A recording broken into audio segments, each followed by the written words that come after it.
Hola, it's Melissa from Kiwi Banana, and today I'm going to bring you a video about Pucallpa. So what is Pucallpa like?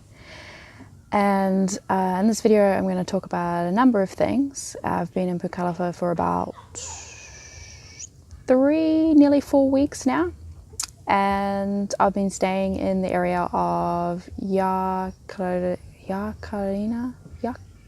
I can't even remember. I'll put it in the description box down below. And so yeah, I'll get right into it. So the first thing I'm going to talk about is fruit, of course. And I have managed to find a number of different fruits here that I haven't seen before. Although you might be able to find them in other places around Peru and in South America as well. And one of the most interesting ones that I have come across is one that I cannot remember the name, I'm sorry, but it's got like a yellow flesh and it's got like a white skin with some purple streaks on the outside. And I've never had anything like it before. It's really, really delicious if you get one that's ripe. And another one is starts with G, it's like a Granadilla. I have to leave that one in the description box down below as well. It's like a maracuya, so it's like a passion fruit, but it tastes slightly different, and it probably even tastes better. It's not quite as bitter as the traditional passion fruit. Excuse me.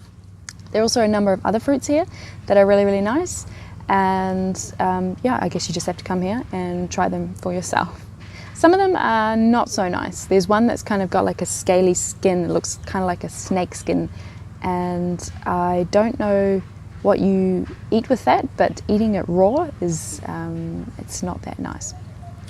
Moving on, another thing within this area is that they have a range of really nice animals if you get outside the city and go more into the countryside, into the jungle. I've heard that you can see things in the river here as well. So there's like there's white dolphins and there's pink dolphins.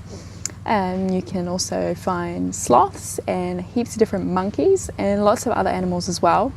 If you go exploring, you may find them, which is really nice. And I haven't seen any of those, but I have had discussions with people who have definitely seen them, and I've spoken with some of the local people that live here, and they've talked about, you know, one of them was telling me about all these different species of monkeys, and they have like even like really, really little ones, which are really cute from what I've been told. I guess another thing to come to Pucallpa is if you're quite into their river sort of climate, geography, so that it runs along, Pucallpa, you know, sits along a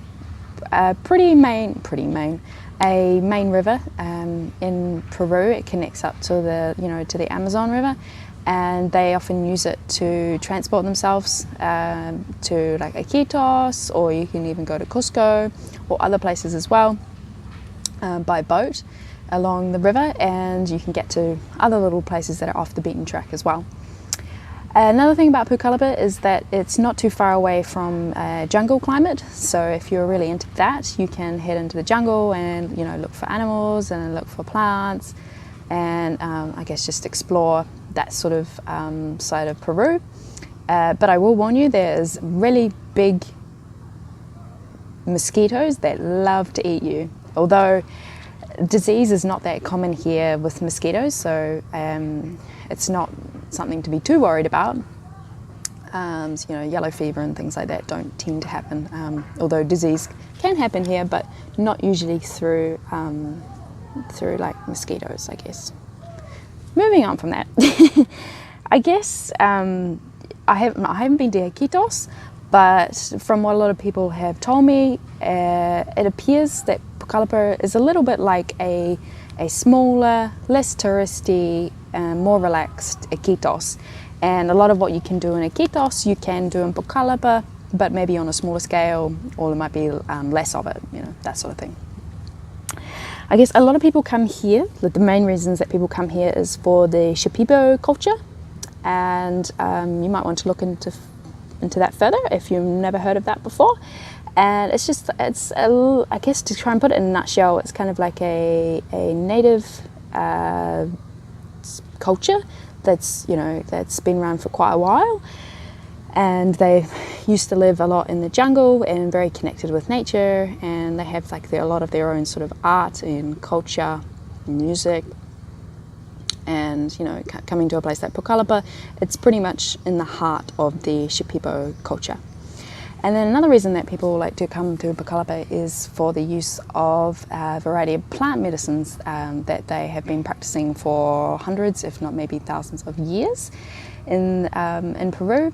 And that also comes through from the Shipibo culture, and they are very connected with using different plants for different medicinal purposes, and many people come here for that. I think that's possibly one of the main attractions for why tourists come here.